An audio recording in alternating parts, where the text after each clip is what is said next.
विशेष दीदी जी, मैं आपसे एक रिक्वेस्ट करना चाहूँगी। अभी आप नीचे बहुत अच्छी बात बता रहे थे कि कैसे अभिमान को तोड़ा जाता है। आपने थोड़ी सी बात बतानी शुरू करी थी अपनी कॉलेज लाइफ की, जब आप प्रोफेसर थे और आश्रम पर आकर के आपने किस प्रकार का पुरुषार्थ किया, वो बात मुझे भी बहुत अच्छी लगी। थोड़ा ही सुन पाए थे और मैं चाहूँगी दीदी जी उस चीज़ का अनुभव कि किस प्रकार से हमें अपने सूक्ष्म अहंकार के ऊपर विजय प्राप्त करनी चाहिए। आप हम सब के लिए वो अपने जीवन का अनुभव सामने रखेंगे। किस प्रकार अपनी विशेष आपने कहा था ना, जैसे मैं प्रोफेसर थी, आपने कहा था ना मैं प्रोफेसर थी, मेरे आगे सब झुकते थे, पर हम जब बाबा के घर में आए तो फिर किस प्रकार से कहीं ना कहीं तो हमें अभिमान को भी तोड़ना पड़ता है। तो उसके लिए आपने क्या पुरुषार्थ किया और किस प्रकार की आपके सामने बात आई, ताकि वो आपके अनुभव का लाभ हम सभी ले लें। देखिए, ऐसा है, ये मेरी खुशकिस्मती है, बचपन से बहुत प्यार भी पाया, बहुत सम्मान भी पाया। स्कूल टीचर्स के द्वारा भी बहुत प्यार और सम्मान, साथियों के द्वारा भी। और जब पढ़ाते थे कॉलेज में तो भी बहुत प्यार और सम्मान पाया। कन्याएं खड़ी रहती थी गेट से,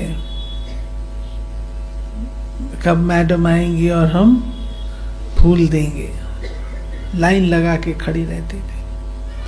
क्योंकि बचपन से ज्ञान में चले हैं तो अपने अंदर कुछ संस्कार हमारे ऐसे रहे कि ड्यूटी बाउंड, अपनी ड्यूटी मुझे अच्छी करनी है, जो भी कार्य मुझे दिया जाए वो मैंने बेस्ट से बेस्ट करना है। मैं आपको एक बात बता दूं, अगर नंबर 2 पे मेरा आ जाता था तो मुझे अच्छा नहीं लगता था। नंबर 1 में रहना चाहिए। और मैं ये भी नहीं कहूँगी कि मुझे कोई अभिमान था, अभिमान भी नहीं था, लेकिन इतना जरूर था कि जब मैं समर्पण होने के लिए कदम उठा रही थी तो सबने मना किया था, माता पिता ने भी मना किया था कि सेंटर पर कोई किसको कुछ भी कह देता है। कभी चरित्र पर भी कलंक लग जाता है, लेकिन अंदर में बाबा ने इस आत्मा को पकड़ करके रखा था, दादियों ने पकड़ करके रखा था। कॉलेज से जब रिजाइन किया तो मेरा कॉलेज क्रिश्चियन कॉलेज था, नन्स थी, प्रिंसिपल की आंखों में पानी था कि तुम क्यों छोड़ रही हो हमको छोड़ के क्यों जा रही हो। मैंने उनसे कहा, मैं कहती कहीं दूसरी जगह जा रही जहां तुमको ज्यादा पे मिल रहे हैं। मैंने कहा नहीं, मैं दूसरी जगह पे नहीं जाऊंगी, लेकिन जैसे आपने अपना जीवन समर्पित किया है क्राइस्ट को, मैं अपना जीवन परमात्मा को समाज सेवा के लिए समर्पित करने जा रहा। अगर तुम ये करने जा रहे हो तो हम तुम्हारे रास्ते में बाधा नहीं बनेंगे। उन्होंने मेरा रेजिग्नेशन एक्सेप्ट किया। अब मैंने कॉलेज यूनिवर्सिटी की टॉपर थी, मेरे को जॉब की कोई कमी नहीं थी।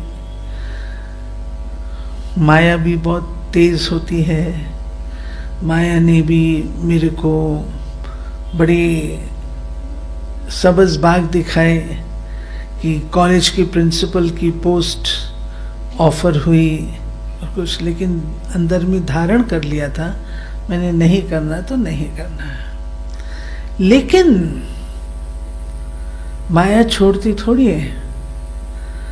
मैं जिस केंद्र पर गई, दादी जी ने भेजा पहले पहले, वहां पर मैं जो सुनती थी उससे मैं डर जाती थी।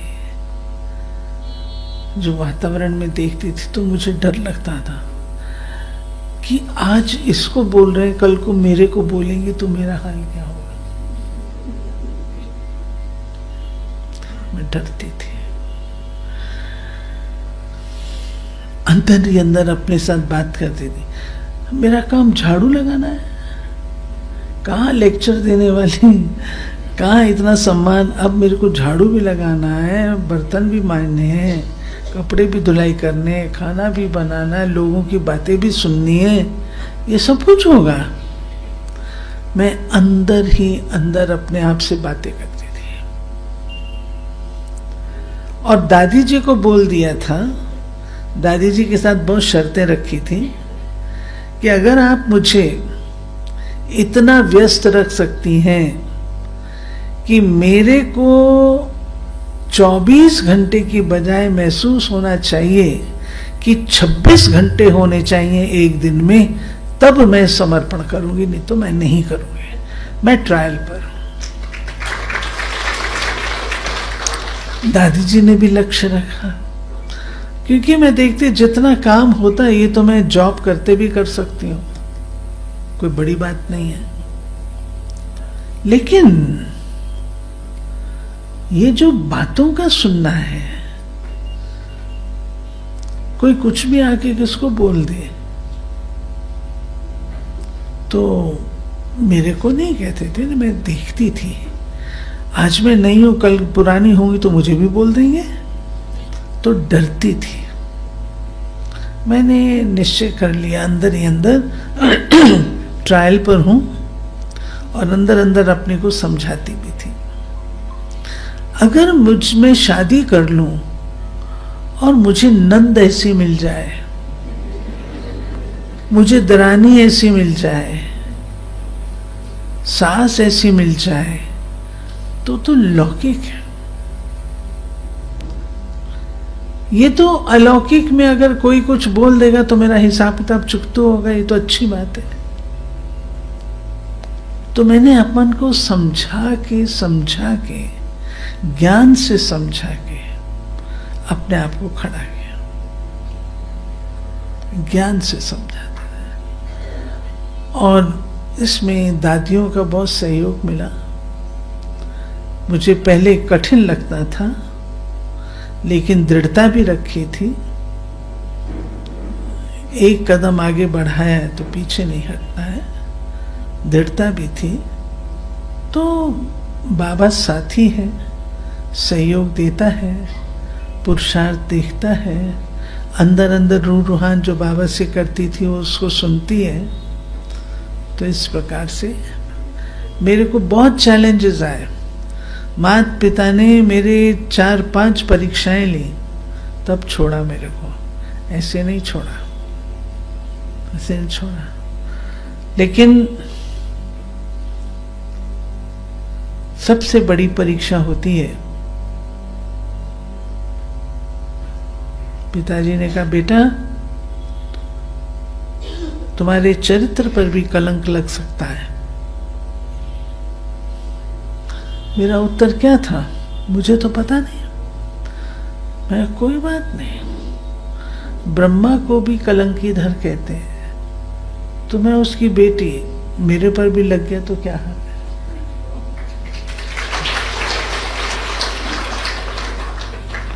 पिताजी पहले तो ऐसी बात कभी होगी नहीं। अगर ऐसे जाने अनजाने कभी किसी ने वैसे ही लगा दिया तो मैं ऐसे समझूंगी कि मैं ब्रह्मा की वो बेटी हूं, थोड़े बच्चों में जो ब्रह्मा के इस टाइटल को भी लेते हैं। ऐसे अपने को समझाया, पूरा ज्ञान से समझा के अपने आप को चलाया। मेरे को कोई प्यार की इच्छा नहीं थी कि मुझे दादियों का प्यार मिले या दादियों के प्यार के वश में चली हूं, नहीं, प्यार से नहीं, ज्ञान से। और ज्ञान से जो बच्चा चलता है वो मजबूत रहता है। ये आप समझ गए। मेरे को कहते हैं, बड़ी दादी से सवाल पूछते थे, मेरे को कहते आशा में ना, आप इतनी बड़ी इंटरनेशनल स्पीकर, आप ये छोटे फंक्शंस में क्यों जाती हो? मेरे मन में कभी नहीं ख्याल आया था। मैंने बड़ी दादी को पूछा, मैंने कहा दादी मेरे को ऐसे ऐसे कहते हैं, तो मैं जाऊं या नहीं जाऊं? दादी का उत्तर क्या था? दादी का उत्तर था, दादी नहीं जाती है क्या? दादी भी तो गांव गांव जाती है। तो नहीं आशा, ये हमारा परिवार है, परिवार में कोई कहाँ है कोई कहाँ है, ये हमारा परिवार है, हमें सब जगह जाना है। मैंने कभी ना नहीं बोला। मैं आपको एक बात आज बता देती हूँ, कहीं पर भी सेवा के लिए कभी ना नहीं बोलिए। अगर मैं नहीं जा सकती हूं तो नहीं जा सकती हूं, बताऊंगी। जा सकती हूं तो मैं किसी से भी बार बार मेरी वो पूछ करे नहीं, एक बार में हाँ मीन्स हाँ। असूल है ना अपने। आप भी तो स्वराज अधिकारी हैं, मैं भी स्वराज अधिकारी हूं। एक राजा दूसरे राजा से कैसे बात करता है? जब आप मन में अपनी धारणाएं ऐसी बनाएंगे, एक राजा दूसरे, क्या बार बार मैं पूछवाऊं क्या? बार बार कहूं कि आप मेरी 10 बारी मिन्नत करो, आइए बहन जी आइए, तो मैं जाऊं। वो जाना क्या हुआ? जिसमें 10 बार मिन्नत करके बुलाया गया, वो जाना क्या हुआ? रस्सी निकल जाता है। इसलिए अपने आप को ज्ञान के पट्टे पर रखो। ये मैं आप सबको कहूंगी, ज्ञान के पट्टे पर रखिए अपने आप को।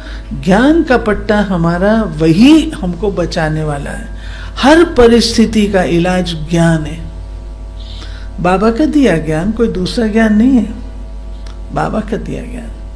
उस ज्ञान के आधार से चलो। श्रीमत माना श्रीमत, मर्यादा माना मर्यादा, डिसिप्लिन माना डिसिप्लिन। कौन सी गलत बात है? आप जिस निमित्त अपना जीवन देते हैं, जिस निमित्त आप बाबा के बनते हैं, आपको डिसिप्लिन बताया जाता है, आपको मर्यादाएं बताई जाती हैं, आपको श्रीमत बताई जाती है, तो उसका पालन करना तो हमारा कर्म और धर्म है। तब हम पूरा लाभ ले सकते हैं। अगर छेद हो तो लाभ नहीं ले सकते। छेद होगा तो बह जाएगा ना। इसलिए अपने आप को मजबूत रखना, मजबूत रखिए। ठीक है।